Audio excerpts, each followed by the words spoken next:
Hello दोस्तों, कैसे हैं आप सभी। उम्मीद करता हूं आप सभी बहुत ही अच्छे होंगे। तो आज के इस वीडियो में हम पढ़ने वाले हैं क्लास 9th का दूसरा चैप्टर का बहुत ही इंपॉर्टेंट टॉपिक जो है भैया कि विलियन। तो विलियन किसे कहते हैं, विलियन का परिभाषा क्या होता है, एग्जाम्पल क्या होता है, विलियन के प्रकार क्या होता है, विलय किसे कहते हैं, विलायक किसे कहते हैं, विलियन का गुण क्या होता है। इस वीडियो में हम विलियन का सब कुछ जानने वाले हैं। अब मैं आपको विश्वास दिलाता हूँ कि एक एक पॉइंट्स आपको समझ में आएगा। तो चलिए दोस्तों अपने टॉपिक को शुरू करते हैं। तो यहाँ पे हमने लिख दिया है विलियन। सबसे पहला आता है कि सॉल्यूशन कहते किसे हैं। तो ध्यान से समझिएगा, इससे पहले हमने जब मिश्रण पढ़ाया था तो उसमें हमने समांगीय मिश्रण के बारे में बताया था, ठीक है। तो इसमें यही बताया जाता है कि दो या दो से अधिक पदार्थों के समांगीय मिश्रण को विलियन कहते हैं। मतलब ये मान लेते हैं एक ये पदार्थ है और एक ये पदार्थ है, तो कम से कम दो एक ये पदार्थ है एक ये, तो दो या दो से अधिक पदार्थों के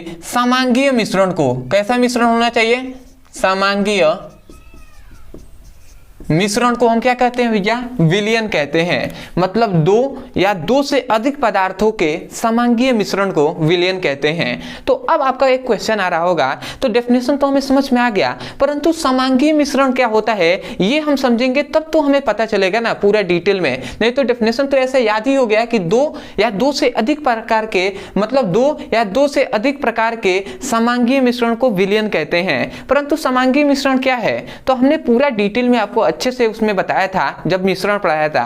तो इसमें हम बता रहे हैं सिंपल वे में, समांगीय मिश्रण हम उसे कह सकते हैं जिस मिश्रण को हम देखकर नहीं बता सकते कि उसमें कौन कौन से पदार्थ मिले हुए हैं, उस मिश्रण को समांगीय मिश्रण कहते हैं। जैसे कि अगर आपसे एग्जांपल से कहा जाए तो ये मान लेते हैं एक ग्लास है। अब इस ग्लास में आपने क्या भरा, इस ग्लास में आपने पानी को भरा। ध्यान से समझिएगा एक एक पॉइंट्स।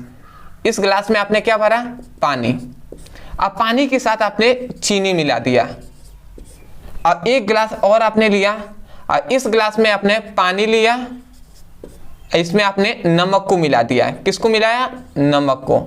एक एक पॉइंट समझना है। दो हमने गिलास लिया है, एक गिलास में पानी और नमक मिलाया है, एक गिलास में पानी और चीनी को मिला दिया है। अब आपसे अगर हम पूछें कि भैया आप देखकर, केवल आप देखकर बताइए कि किसमें नमक मिलाया गया है और किसमें पानी, तो क्या आप केवल देखकर बता सकते हैं किसमें नमक और किसमें पानी मिलाया गया है? तो आप कहेंगे नहीं, हम देखकर नहीं बता सकते। जब तक कि उसको टेस्ट ना किया जाए तब तक हमारे पास दो गिलास ऐसे रख दिए जाए और किसी में नमक किसी में पानी घोला गया है तो हम देखकर उसको नहीं बता सकते। जब तक टेस्ट ना करें तब तक हमें पता नहीं चलेगा। तो इसी प्रकार के मिश्रण को हम समांगीय मिश्रण कहते हैं। तो आशा करते हैं आप समझ रहे होंगे। तो इसलिए हम कह रहे हैं कि दो या दो से अधिक प्रकार के समांगीय मिश्रण को विलियन कहते हैं। अब इसका यदि एग्जाम्पल अगर आपसे कहा जाए तो एग्जाम्पल आप कह सकते हैं कि जो क्या होता है, नींबू जल होता है, ठीक है। दूसरा आप शरबत कह सकते हैं। तीसरा आप ऐसे लिख सकते हैं कि पानी प्लस नींबू प्लस क्या कह सकते हैं, पानी प्लस नींबू प्लस चीनी या शक्कर आप कह सकते हैं। फिर से पानी प्लस ग्लूकोज भी कह सकते हैं। इस प्रकार जितने भी समांगीय मिश्रण होते हैं उन सभी का आप एग्जाम्पल दे सकते हैं। तो आशा करते हैं कि आपको सबसे पहले तो विलियन का परिभाषा और विलियन के दो कम से कम एग्जाम्पल तो आपको याद हो गया होगा। तो अब आते हैं कि विलियन को याद रखेंगे। विलियन को दो भागों में इसको बांटा गया है। मतलब विलियन को दो भागों में बांटा गया है। किसके कारण, मतलब किसके आधार पर बांटा गया है, तो इसको याद रखेंगे कि इनके कणों के, मतलब इनकी मात्रा के आधार पर। विलियनों में दो मुख्य घटक होते हैं, उनकी मात्रा के आधार पर उनको बांटा गया है। एक है विलय और एक है विलायक। अब ये पॉइंट्स आता है कि भैया विलय किसे कहते हैं और विलायक किसे कहते हैं। तो याद रखेंगे, ध्यान से समझेंगे। तो इसमें क्या बताया जा रहा है, डेफिनेशन आपको यूं ही याद हो जाएगा। पहले यहाँ पे समझिए, एक गिलास है और एक गिलास में आपने मान लेते हैं कि पानी भर दिया और एक में चीनी भर दिया इसी में, ठीक है। पानी और चीनी इसमें मिला दिया, किसमें, इस गिलास में। अब मैं आपसे पूछूं कि किसकी अधिक मात्रा होगी, पानी की अधिक होगी या चीनी को, तो आप कहेंगे भैया कि ज्यादातर तो क्या होता है, पानी ही अधिक होगा और चीनी को हमने कम मिलाया होगा, ठीक है। चीनी की मात्रा कम होगी क्योंकि मान लेते एक शरबत ही बना रहे हैं शरबत, तो उसमें पानी अधिक होता है और चीनी कम होता है। तो भैया जिसकी मात्रा कम होगी, जिसकी मात्रा कम होगी उसे ही हम क्या कहेंगे, विलय कहेंगे। क्या कहेंगे, विलय कहेंगे।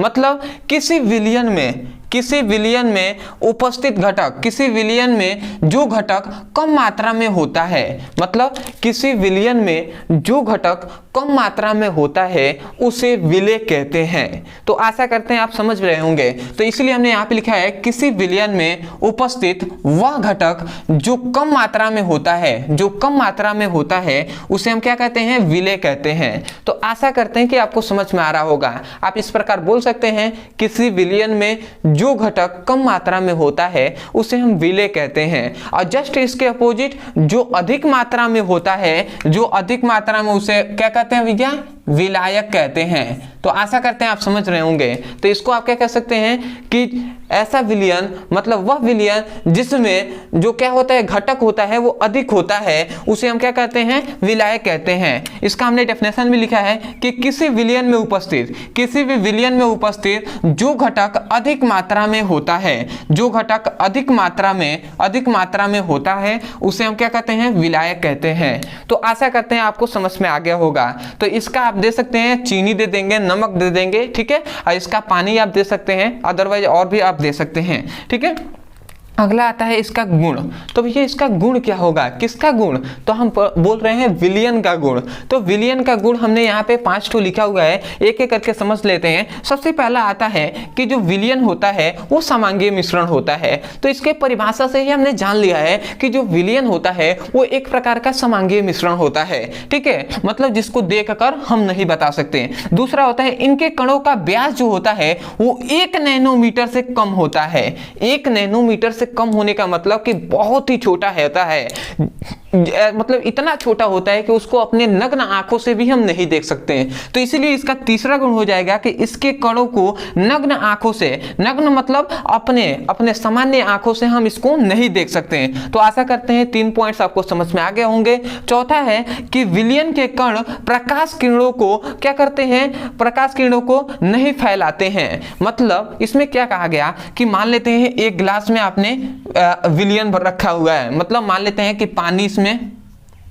पानी और चीनी को आपने घोला हुआ है, ठीक है। इसमें अब भैया मान लेते हैं कांच का गिलास है और उसमें पानी और चीनी को घोला गया है। जैसे यहाँ मान लेते हैं कि ये प्रकाश किरणें जा रही हैं, तो ऐसा थोड़ी ना होता है कि ये जैसे ही इस गिलास में गई, विलयन पर टकराई, तो ऐसा थोड़ी ना होता है कि इस प्रकार प्रकाश किरणें फैल जाती हैं। ऐसा तो होता नहीं है। विलयन जो प्रकाश किरणें आती हैं वो सीधे निकल जाती हैं विलयन से भी। तो इसका मतलब क्या हुआ कि विलयन जो होता है ये प्रकाश किरणों को फैलाता नहीं है, इसलिए लिखा गया है कि विलयन के कण प्रकाश किरणों को नहीं फैलाते हैं। तो आशा करते हैं आपको 4 पॉइंट समझ में आ गए होंगे। पांचवा जो गुण होता है कि विलयन के कण आसानी से पृथक नहीं किए जा सकते।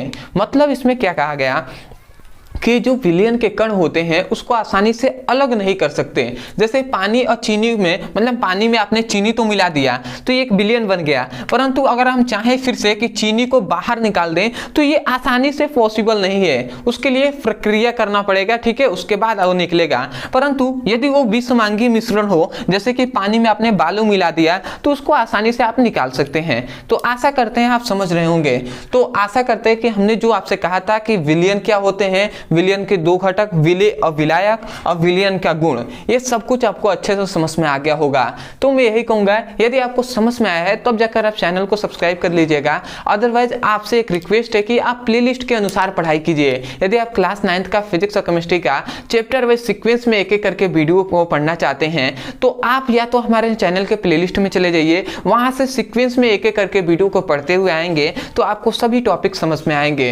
यदि आपको नहीं पता कि कहां से प्लेलिस्ट ढूंढे, कहां से पढ़ें, तो आपको एक नीचे नंबर दिया जा रहा है, इस नंबर पे आप व्हाट्सएप करके फिजिक्स और केमिस्ट्री का प्लेलिस्ट का लिंक प्राप्त कर सकते हैं और वहां से पढ़ सकते हैं। अदरवाइज इसी नंबर पे आप व्हाट्सएप करके, इसी नंबर पे यदि आपको क्लास 9th का फिजिक्स, केमिस्ट्री और बायोलॉजी का तीनों का जो पीडीएफ होता है, जो नोट्स होता है वो आपको चाहिए, ठीक है, तो इस नंबर पे आपको कुछ रुपए पे करके आपको पीडीएफ का नोट्स मिल जाएगा। तो इस नंबर पे मैसेज करके मांगेंगे तो हमारे जो सहयोगी हैं वो आपको दे देंगे PDF। अदरवाइज बहुत से ऐसे स्टूडेंट हैं जो चाहते हैं हमसे बात करना है। यदि आप हमसे बात करना चाहते हैं तो यदि आपको कोई डाउट है तो आप इस पे नहीं, आपको डाउट हो तो आप चैनल के कमेंट सेक्शन में या तो मैसेज कीजिए, आपको थोड़ा सा देरी हो सकता है परंतु उस पर रिप्लाई मिलेगा। या आपकी सुविधा के लिए, या आपको यदि चैनल पे नहीं तो आपकी सुविधा के लिए यदि आपको जल्दी रिप्लाई चाहिए तो यहाँ पे हमारे इंस्टाग्राम आईडी है, उस नंबर पे आपको क्या करना है, इंस्टाग्राम पे मैसेज करके हमसे बात कर सकते हैं, वहाँ पे आपको रिप्लाई जल्दी मिल जाएगा।